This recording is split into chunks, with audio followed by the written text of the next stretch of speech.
খুলনায় বাড়ছে ডেঙ্গু রোগীর সংখ্যা। তবে দীর্ঘদিন ধরে এমন অবস্থা চললেও তা প্রতিরোধে তেমন কার্যকর কোনো উদ্যোগ নেই। খুলনা মেডিকেল কলেজ হাসপাতাল থেকে বিস্তারিত জানাতে যুক্ত হচ্ছেন সহকর্মী মোহাম্মদ অসীম।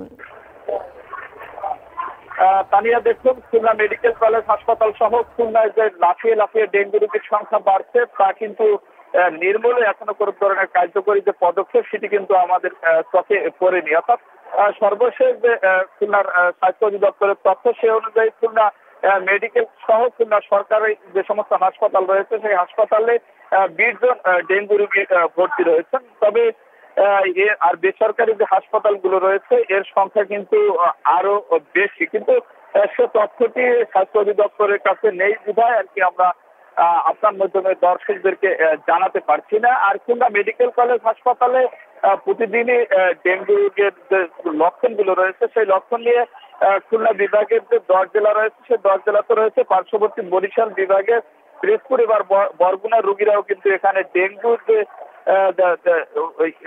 সিমটম রয়েছে সেগুলো নিয়ে কিন্তু এখানে ভর্তি হচ্ছে। তবে এখানে ডেঙ্গু রোগীর জন্য আলাদা কোনো ধরনের ওয়ার্ড এখনো পর্যন্ত খুলনা মেডিকেল কলেজ হাসপাতাল কর্তৃপক্ষ খোলেনি। দীর্ঘ 2 মাস ধরে আমরা শুনেছি যে স্বাস্থ্য অধিদপ্তরের কাছে তারা একটি পত্র দিয়েছে, সেই পত্র অনুযায়ী যদি স্বাস্থ্য অধিদপ্তরের থেকে তাদের অনুমতি মেলে তবেই নাকি এখানে ডেঙ্গু রোগীদের জন্য আলাদা ওয়ার্ড খোলা হবে। তবে এখনো পর্যন্ত কিন্তু ডেঙ্গুর জন্য আলাদা ওয়ার্ড খোলা হয়নি। সে কারণে আসলে কে ডেঙ্গু রোগী কে সাধারণ রোগী এটা বোঝাও এক ধরনের আমাদের সম্ভব না।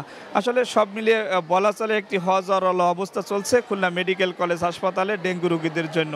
আমার কাছে সব মিলিয়ে তা নিয়ে এই ছিল খুলনা মেডিকেল কলেজ হাসপাতাল থেকে ডেঙ্গু রোগের সর্বশেষ তথ্য।